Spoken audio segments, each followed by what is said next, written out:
Halo para sobat pecinta fisika, pada video kali ini saya akan melanjutkan pembahasan TKA berdasarkan kisi-kisi TKA tahun 2025. Ini soal fluida dinamis ya. Air mengalir dalam pipa mendatar dengan luas penampang 1 cm kuadrat ke pipa dengan luas penampang 0,5 cm kuadrat. Perbedaan tekanan antara pipa penampang besar dan yang sempit sebesar 15 Pascal. Berapakah kecepatan aliran air dalam penampang yang lebih besar? Nah, ini kalau kita gambarkan seperti ini ya. Ini penampang yang besar, itu yang kecil. Air mengalir di sini, kecepatannya V1, yang di situ V2, tekanan V1, di sini tekanannya V2, ketinggian H1, di sini H2. Perlu diketahui bahwa pipa ini terletak secara mendatar. Oke, kalau mendatar berarti H1 itu akan sama dengan H2. Diketahui A1 1 cm kuadrat, sedangkan A2-nya 0,5 cm kuadrat. Perbedaan tekanan di titik 1 dan 2 adalah 15 Pascal. Ini yang ditanyakan kan V1 ya, kecepatan aliran air di penampang yang besar. Kita pakai persamaan kontinuitas. Nah, debit dimanapun itu sama, debit itu perkalian antara luas penampang dengan kecepatan aliran. Jadi A1 V1 itu sama dengan A2 kali V2.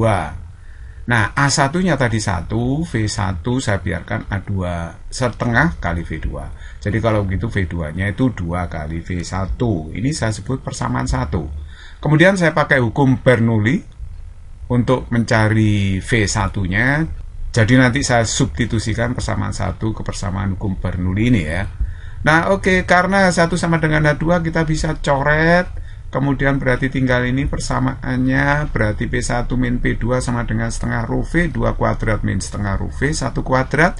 Setengah rho-nya bisa dikeluarkan, yang dalam kurung V2 kuadrat min V1 kuadrat. Nah, ini sudah diketahui perbedaan tekanannya 15 tadi, setengah rho air itu 1000 ya. 1000 rho air itu dalam SI. Jadi V2 di kuadrat berarti 2V1 kuadrat, kan 4V1 kuadrat dikurangi V1 kuadrat. Oke, jadi kalau begitu ini saya kurangi 3V1 kuadrat. Sehingga hasilnya di sini kan 15 kali 2 30, ini 1000 kali 3 kali V1 kuadrat. Berarti ini V1 kuadrat sama dengan 10 pangkat min 2, berarti V1 akarnya ini yaitu 10 pangkat min 1 meter per sekon, atau boleh ditulis 10 cm per sekon. Jadi jawaban yang tepat adalah A. Nomor 2, air mengalir melalui sebuah selang berdiameter 1,8 cm dengan laju 5 meter per sekon.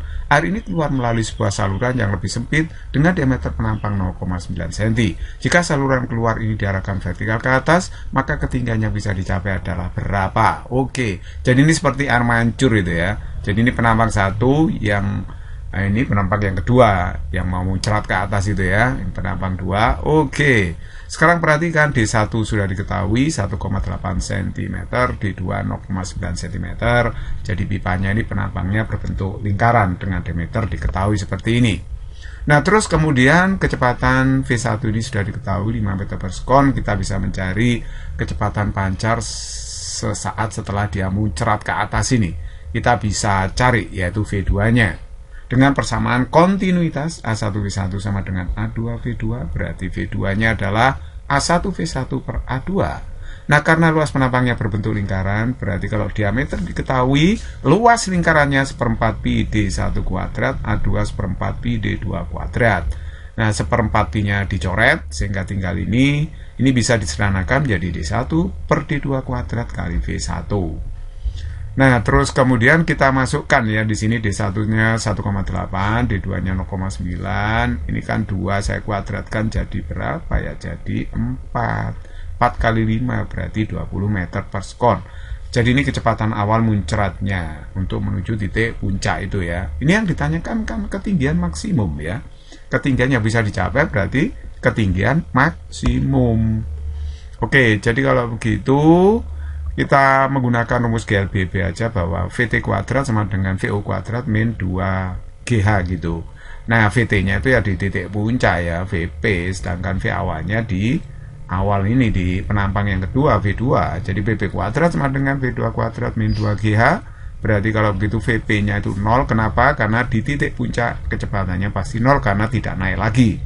V2 itu kecepatan awalnya sudah kita hitung tadi 20 ya, 20 kuadrat min 2G-nya 10. hanya adalah hamak ketinggiannya.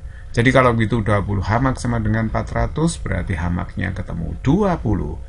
Jadi jawaban yang tepat adalah is very simple problem. Nomor 3, tandon air diletakkan pada penyangga yang tingginya tertentu seperti ditunjukkan pada gambar. Anggaplah luas penampang pipa penyalur sebesar 0,5 cm2 dapat diabaikan terhadap luas penampang tandon air. Volume air yang mula-mula keluar dari ujung pipa bagian bawah tiap detik sebesar berapa mililiter? Oke, kita cari ya. Nah, kita bisa menggunakan hukum teori Shelly untuk mencari berapa kecepatan air yang keluar ini. Nah, untuk pertama kali. Nah, berapa itu? Akar 2GH. Gitu. Nah, jadi kalau gitu, kita masukkan aja G-nya 10, sedangkan hanya itu adalah perbedaan ketinggiannya nih. Perbedaan ketinggian. Atau jarak lubang ke permukaan ini ya. Jarak lubang ke permukaan. Jadi 6 dikurangi 1. Oke, kalau begitu ini akar 100, berarti akar 100 itu 10. Jadi kecepatan pancar pertama kali di sini adalah 10 meter per sekon. Nah, debit itu perkalian luas penampang dikalikan kecepatan pancarnya.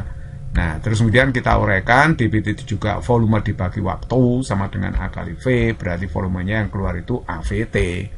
Nah, A-nya tadi ini kan 0,5 cm2, saya jadikan meter kali 10 pangkat 4 meter kuadrat gitu ya. Kalau V-nya tadi 10. Nah, sedangkan waktunya 1 detik. Tiap detik berarti 1 detik. Jadi ini saya kalikan aja berarti setengah kali 10 pangkat min 3 meter kubik. Ini sama aja dengan setengah liter. Kalau jadikan mili ya kali 1000. Kalau kali 1000 berarti 500 mililiter. Jadi jawaban yang benar adalah C. Nomor 4, tangki berbentuk silinder berisi air dengan ketinggian permukaan 1,2 meter. Di dinding tangki bagian di bawah terdapat pipa penyalur yang cukup kecil luas penampangnya. Air yang pertama kali keluar dari pipa akan dapat mencapai jarak pancar maksimum sebesar berapa? Jadi ini moncongnya dikit banget ya ini. Jadi keluar nanti kecepatan pertama kali air keluar itu VO, jeret gitu, kemudian bergerak parabol jatuh di tanah kembali. Nanti yang tanyakan adalah ekmaknya. Jadi ini gabungan gerak parabola dengan fluida dinamis. Nah, VO-nya kita pakai hukum teori Shelly aja, akar 2GH.